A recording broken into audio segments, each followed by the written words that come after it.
adalah Mimers, pemuda yang penuh ambisi dan harapan, terhempas dalam kenyataan yang tak mampu menjawab ambisinya. Sementara penjual kecil masih saja menjadi sendi dan nadi hidup negeri ini dan fenomena kolong jembatan. Beradu rayunya para konglomerat, jalanan berdebu para cukong, dan segala problem menafkahi bapak-bapak dan tamu negara adalah sesuatu untuk sekedar simbol memiliki. Keras. Sementara manipulasi-manipulasi dari karangan atas sampai rakyat kecil mungkin telah menjadi sekedar mengisi kekosongan pada ruang yang bernama kesenjangan. Telah dimainkan dengan gerak kemayu teatrikal dan gestur-gestur pantomimers. Itulah totalitas dalam Middle Income Trap oleh Bengkel Seni Embun.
Nasi bambu, Pak.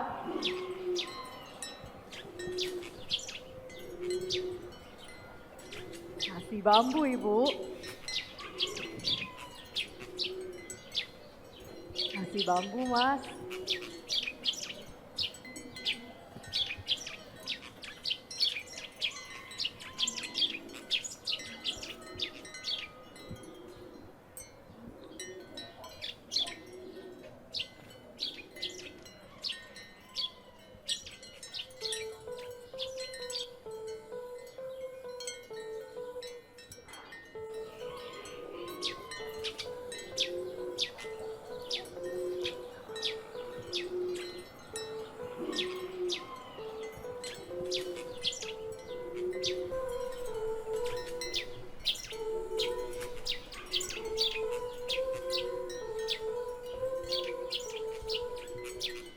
Nasi bambu, Pak. Pak, nasi bambunya, Pak. Ibu pedagang tradisional ya? Maaf, saya. Tempat ibu bukan di sini. Lantas- Ini kota, Bu. Lantas di mana? Ibu pulang saja ke kampung ibu. Tidak, saya jualan di sini. Ibu pulang jualan di sana, Ibu. Ini kota. Belum jauh kita merdeka. Belum sempat raga lebur. Belum juga rasakan air susu pertiwi. Terkadang pada rindu malam aku harus setia. Tempat bibir-bibir bergincu menikam gelap. Perokok dengan tubuh bergambar melepas nikmat sambil berdiri rebah sandar tubuhku. Kau pasung tanah airmu. Kau jajah ego sendiri. Kau gantung mimpi-mimpimu dengan tali bantuan lunak. Terkadang merasa dikepung di antara lampu Petromax. Deretan kembang gula merayu manis berjejer rapi. menunggu wajah-wajah setia nan jujur berlari kecil, menghampiri di setiap mentari miring menikam hingga ufuk merubah warnanya. Daging juga belum membusuk. Tulang pun masih bisa ditekuk. Bahkan nafas pun terasa menggigil di setiap pemilu. Terkadang iri pada banyak orang bebas lalu lalang tanpa beban, sementara aku hanya diam. Punya kedua kaki, tapi tak mampu ditekuk. Punya dua roda, namun jalan tak diberi. Terkadang hanya disinggahi koin recehan untuk sebatang lilitan obat nyamuk bakar. Dan sebatang lilin yang begitu bodoh terangi dunia sembari hangus tubuh. Jangan bicara pejuang jika pelor belum jadi sarapan. Jangan bicara makmur jika mesiu jauh dari kuping. Jangan bicara jasa jika yang kau baca cuman komik. Beasiswa adalah acting dari begitu banyak biaya impor, pajak, dan spekulasi. Wasitnya para cukong. Hari ini aku mau bernyanyi tentang padi menguning, tongkat kayu dan batu jadi tanaman.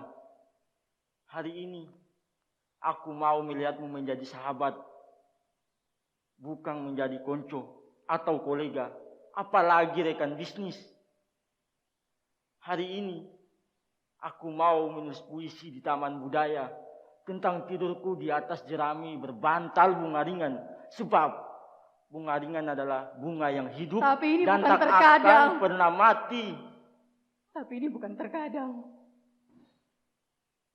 Aku sudah dikepung dua saudara kembar turunan dewa monopoli.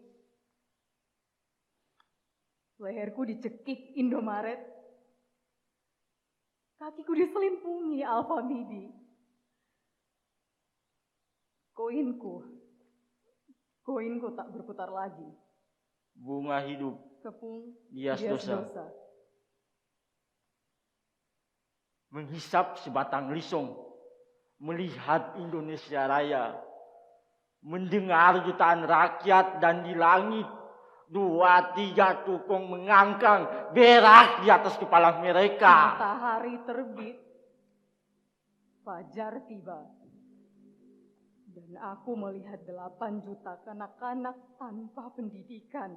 Aku bertanya, tetapi pertanyaan-pertanyaanku membentur meja para pejabat. Dan papan tulis para pendidik yang terlepas dari persoalan kehidupan.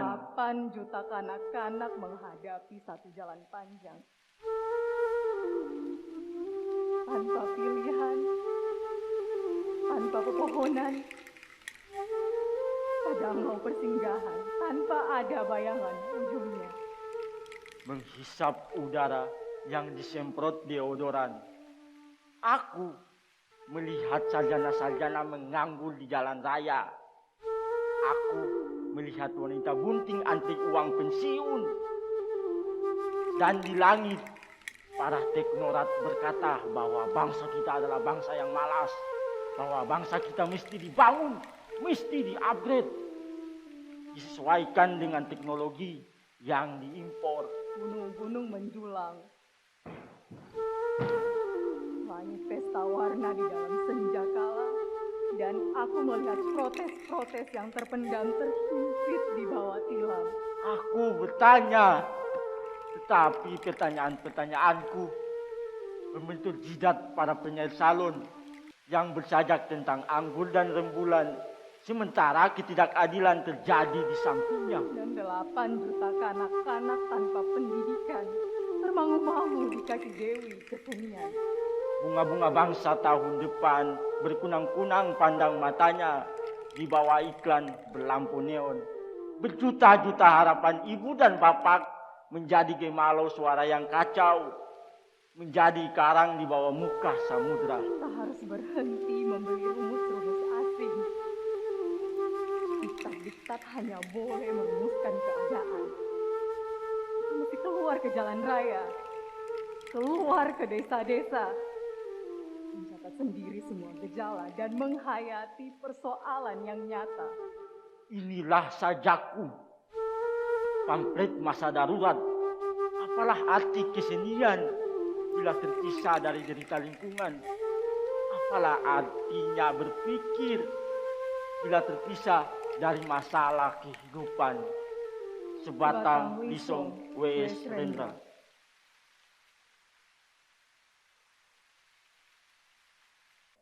Seonggok jagung di kamar dan seorang pemuda yang kurang sekolahan. Memandang jagung itu, sang pemuda melihat ladang. Ia melihat petani, ia melihat panen, dan suatu hari subuh para wanita dengan gendongan pergi ke pasar. Dan ia juga melihat suatu pagi hari di dekat sumur gadis-gadis bercanda sambil menumbuk jagung menjadi maizena. Sedang di dalam dapur tungku-tungku menyala, di dalam udara murni tercium kue jagung.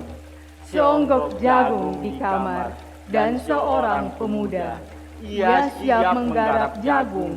Ia melihat kemungkinan otak dan tangan siap bekerja.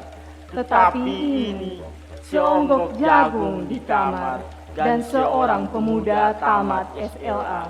Tak ada uang, tak bisa menjadi mahasiswa.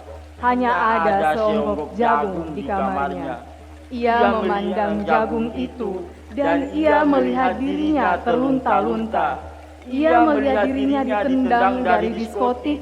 Ia melihat sepasang sepatu kenes di balik etalase. Ia melihat saingannya naik sepeda motor.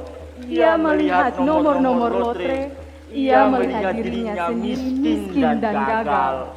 Seonggok jagung di kamar tidak menyangkut pada akal, tidak akan menolongnya.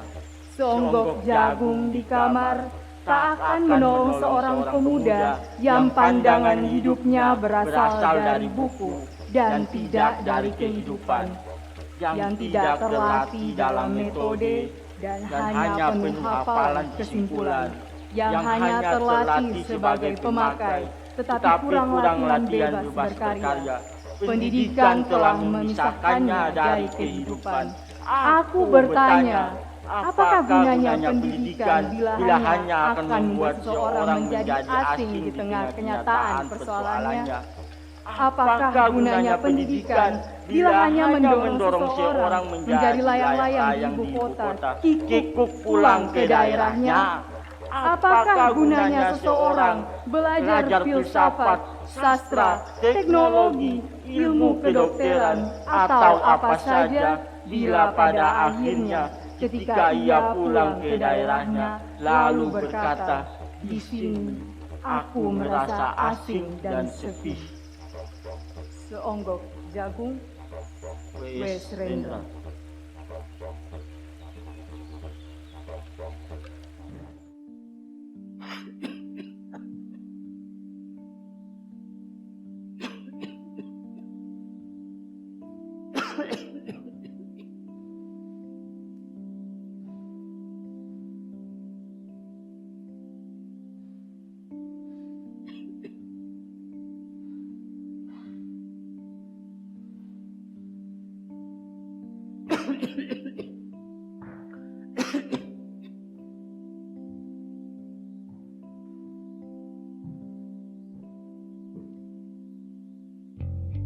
Kita punya pemimpi yang memaksa Nusantara untuk setara dengan negara-negara maju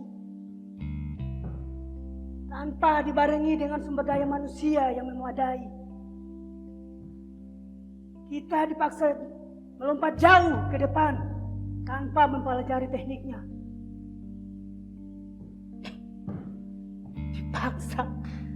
Dipaksa untuk instan.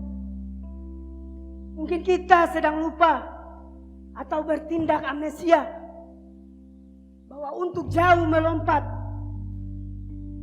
kita butuh beberapa gerak mundur untuk selanjutnya melompat jauh.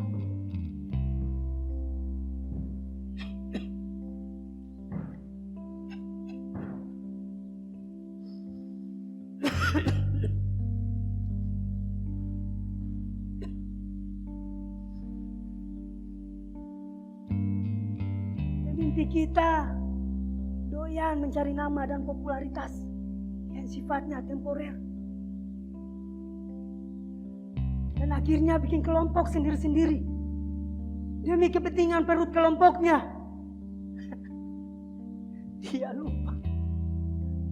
Dia lupa kalau dia itu pion.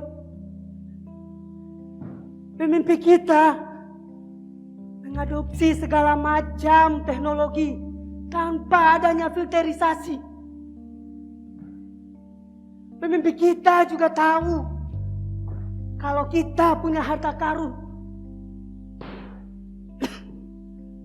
adalah satu-satunya harta terakhir selain perut bumi yang dimiliki.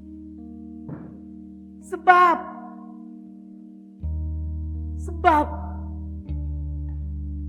dari lahir sampai nantinya kita mati,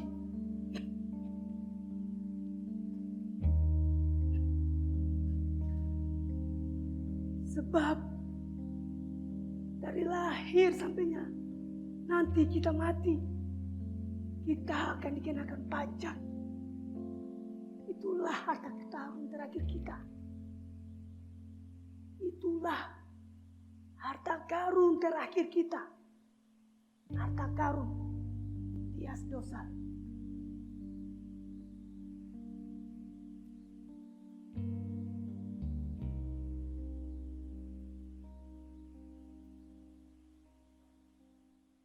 Seluruh pencinta seni di mana saja berada, Eka Kurniawan menulis dalam cerpennya kisah tentang sebuah kehampaan yang dipotretkan pada hikayat si orang gila. Perpindahan ruang, perubahan atmosfer, kehancuran. Apakah menjadi kegemaran ataukah kegelisahan? Bau mesiu, suara bedil, apakah obat ataukah racun? Mari kita nikmati komunitas sastra alam Pahanasa dalam hikayat si orang gila.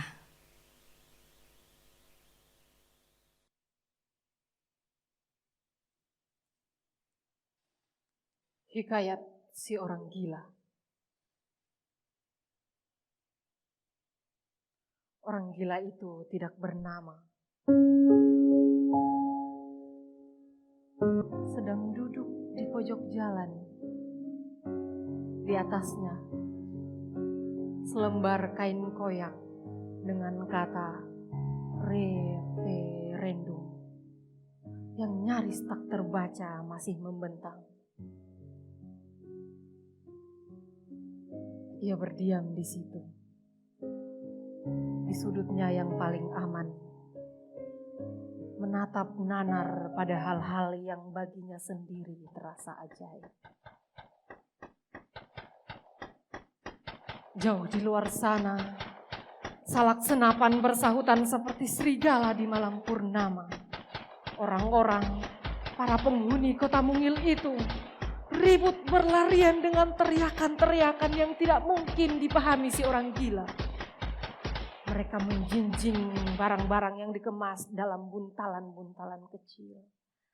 Dan keluar rumah dalam gerakan-gerakan bergegas, berebutan naik ke atas truk-truk yang seketika sudah dijejali manusia.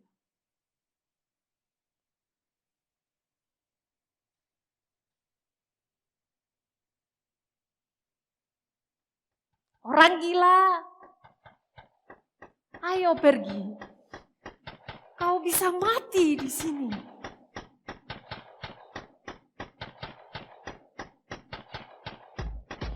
Si orang gila hanya memandangnya tanpa reaksi. Ia mengenalinya sebagai gadis yang hampir tiap pagi memberinya makanan. Tak lebih dari itu. Sampai sejauh ini, ia hanya menduga si gadis akan memberinya sesuatu yang dapat dimakan.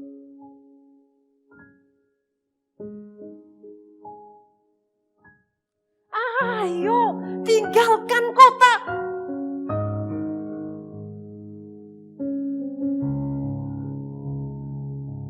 Kemudian, rentetan senjata mulai terdengar kembali, bergemuruh dan bersahutan, bergerak semakin mendekat.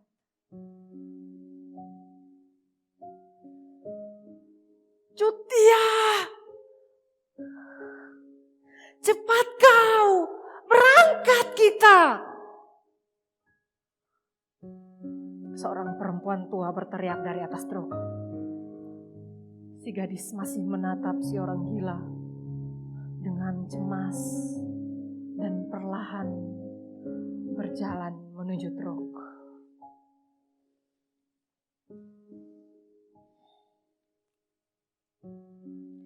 Setelah beberapa hari berlalu, kini ia merasa lapar. Di kota kecil yang mati itu, ia terseok sendirian, mencoba mengais sampah. Tiada juga ada makanan. Ia telah kalah gesit dengan tikus-tikus dan kucing liar. Tak ada lagi Cut Diah yang berbaik hati memberinya makanan. Juga tak ada Wak Haji yang kerap memberinya roti dari toko. Ia terdampar kemudian di sebuah bangunan sekolah yang separuh hangus terbakar. Papan tulis, kursi, dan meja yang telah menjadi arang. Foto presiden. Presiden lama yang tidak tahu keberadaan presiden yang baru. Tapi hal sepele mengganti foto tidak mampir di ingatannya. Masih tergantung sebelum dilalap api. Asap hitam membumbung di mana-mana dan si orang gila masih tidak menemukan sesuatu untuk dimakan.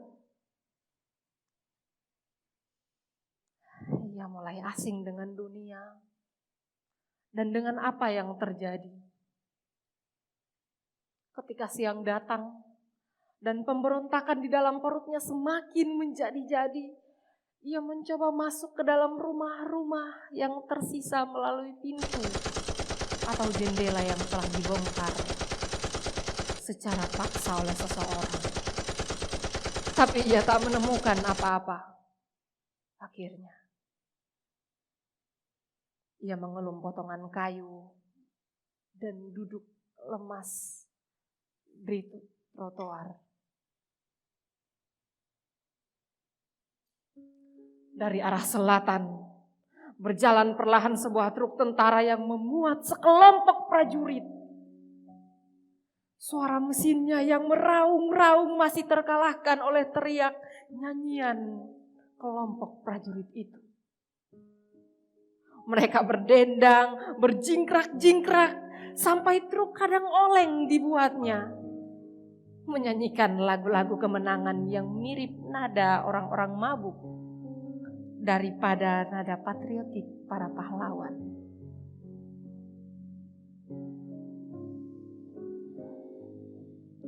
Makhluk-makhluk seperti itulah manusia yang hidup, yang kadang muncul di atas truk-truk di hadapan si orang gila di hari-hari belakangan ini. Selebihnya hanya kesunyian.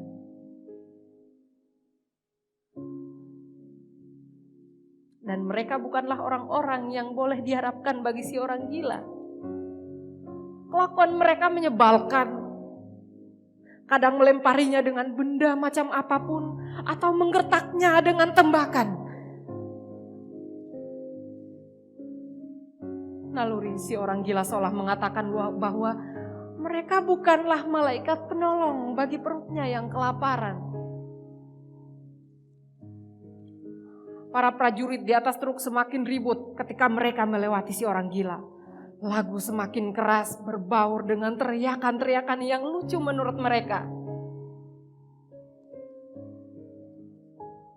Si orang gila, sebagaimana seharusnya tidak peduli.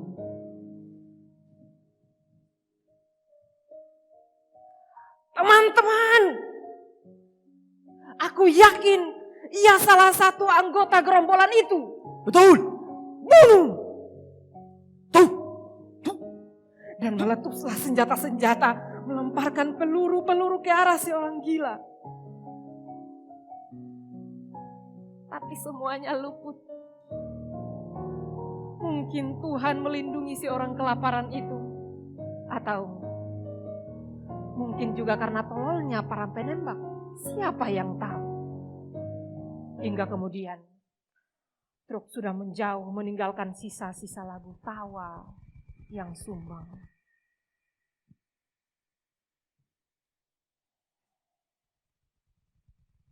Dini hari yang beku datang tanpa diiringi nyanyian burung-burung sebagaimana biasa. Karena burung-burung pun pergi mengungsi, bermigrasi ke kantung-kantung yang lebih bersahabat. Bahkan burung gereja yang hanya terbang 10-20 meter pun telah menghilang tanpa jejak. Embun menetes-netes membasahi puing-puing kota, membasuh bara api yang masih memerah di sana-sini.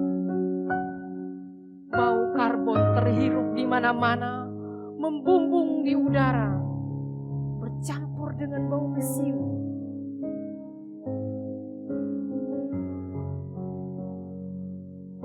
Si orang gila terbangun karena perasaan dingin yang menggigilkan tubuhnya. Ditambah rasa lapar yang tak kunjung pergi. Ia belum juga makan sejak serangan lapar itu menyerang pertama kali. Lemah, gemetar, dan merana. Ia duduk di trotoar. Mulai terbiasa dengan kesunyian yang menyapainya. Nalurinya yang terus bekerja memaksanya berdiri ketika matahari muncul dan mulai menghangatkan kota mungilnya. Ia mulai memeriksa tong-tong sampah lagi. Sesuatu yang sudah dilakukannya berkali-kali dan tetap tak menemukan makanan.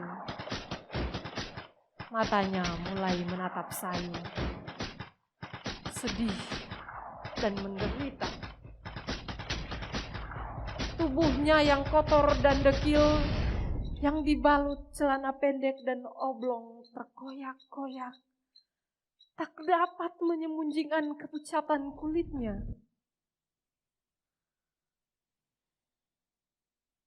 Dan ia mulai menjilati daun-daun basah.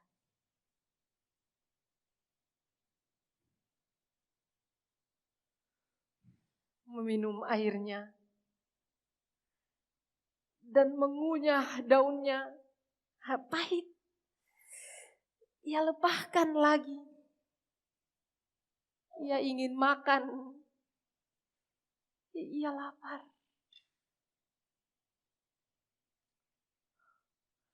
Dan jauh di sana, di sebuah tempat, bunyi mesin perang mulai terdengar lagi. Mulanya perlahan, lalu mulai bersahutan. Terseok-seok menopang tubuhnya yang hanya meninggalkan belulang. Kaki si orang gila mulai melangkah, menelusuri jalan menuju sumber bunyi itu. Mungkin ia hanya menduga salakan senapan pembunuh itu bisa memberinya makanan. Memberi sesuatu untuk perutnya yang menyedihkan itu.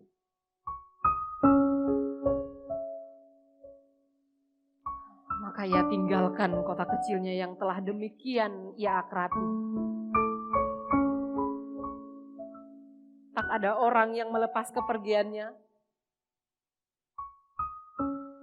Pun tak ada orang yang menangis untuknya. Ia mulai masuk jalanan berbatu dengan tanah liat yang mengering pecah-pecah. Di sana sini banyak bekas jejak roda truk yang besar membentuk jalur-jalur semerawut tanah liat. Debu berterbangan diterpa kakinya yang diseret-seret. Kehadiran si orang gila disambut kesuraman lain bebukitan yang semak-semaknya merenggut pilu. Bahkan Bangkai cacing pun tak ia temukan untuk dimakan. Si orang gila terus berjalan di tengah rasa laparnya.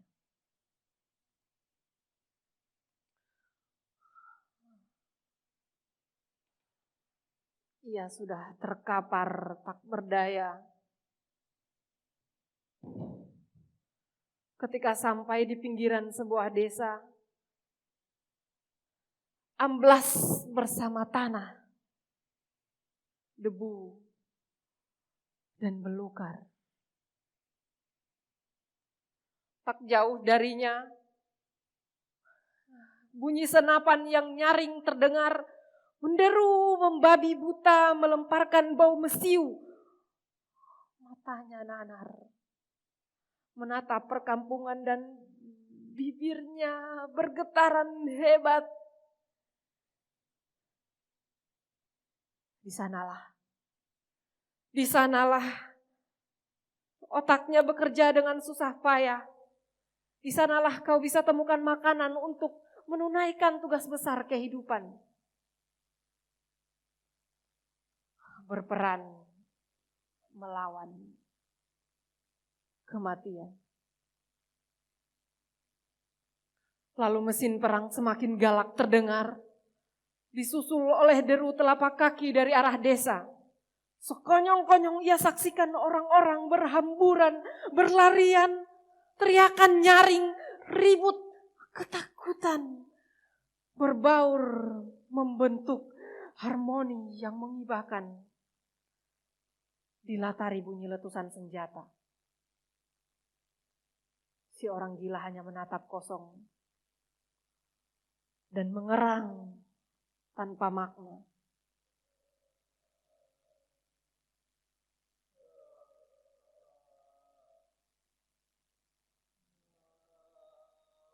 Kecuali hasrat membunuh rasa laparnya pada orang-orang itu.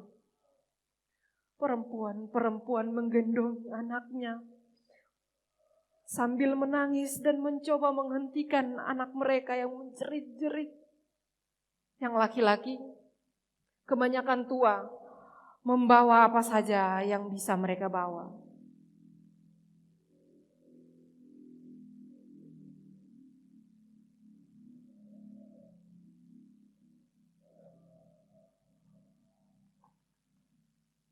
Orang gila, kau bisa mati di sini.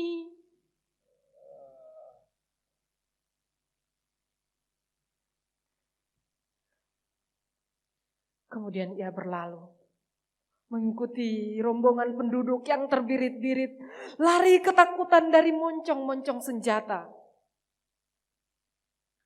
Dengan tenaganya yang tersisa, si orang gila merangkak,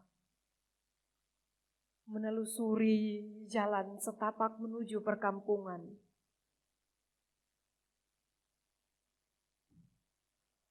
Rombongan yang bergegas itu telah hilang, hanya meninggalkan jejak-jejak kaki di jalanan berdebu, juga darah yang tercecer-cecer. Pergi jauh, meninggalkan suara jeritan pilu pengungsi yang tak berdosa. Tinggallah si orang gila yang tengah memperjuangkan hidupnya pula dari kelaparan. Dan sekarang, apa bedanya mereka dengan si orang gila? Sama-sama korban perang-perangan konyol yang menyedihkan. Bermenit-menit berlalu, dan si orang gila terus menyeret tubuhnya seperti binatang korban perburuan. Usahanya yang demikian itu nyatalah tidak sia-sia. Namun segerombolan prajurit kemudian muncul dari lubang-lubang gelap hutan rimba. Menyerbu desa yang telah ditinggalkan penghuninya itu. Si orang gila hanya bisa menatap bagaimana mereka menembak, membabi buta, lalu tertawa penuh kemenangan, disambung lagu-lagu monoton yang membosankan.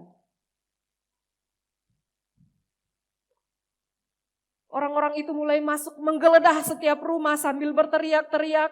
Dan setelahnya rumah-rumah itu mereka bakar. Menyisakan puing-puing bara dan abu. Memang bagi seorang prajurit tiada yang menyenangkan. Tiada yang menyenangkan daripada memperoleh rampasan perang. Dan itu mereka perlihatkan tanpa malu-malu.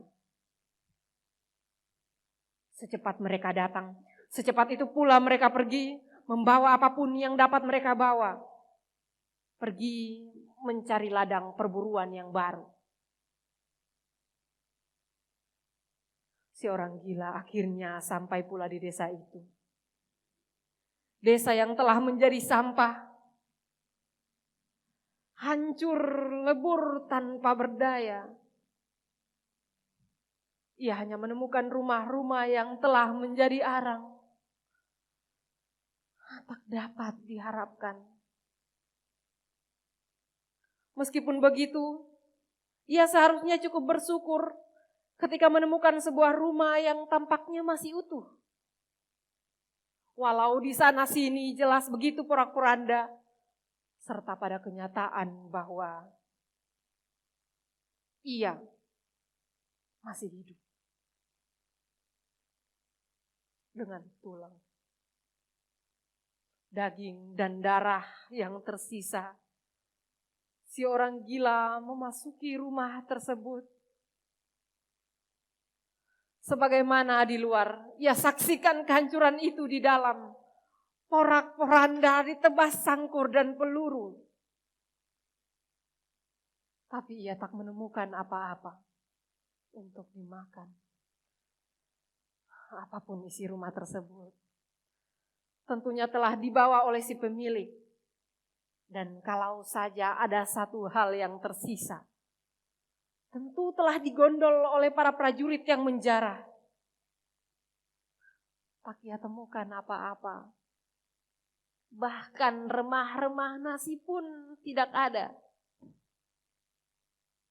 Ia lapar. Dan tergeletaklah.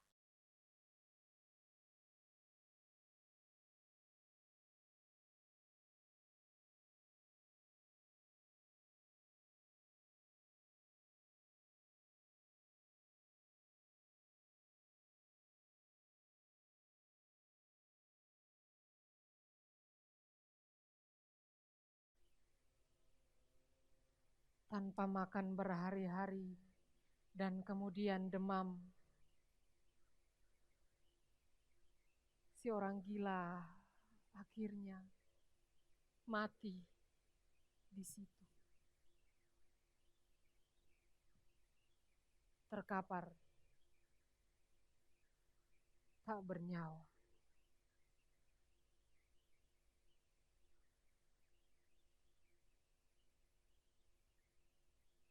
1999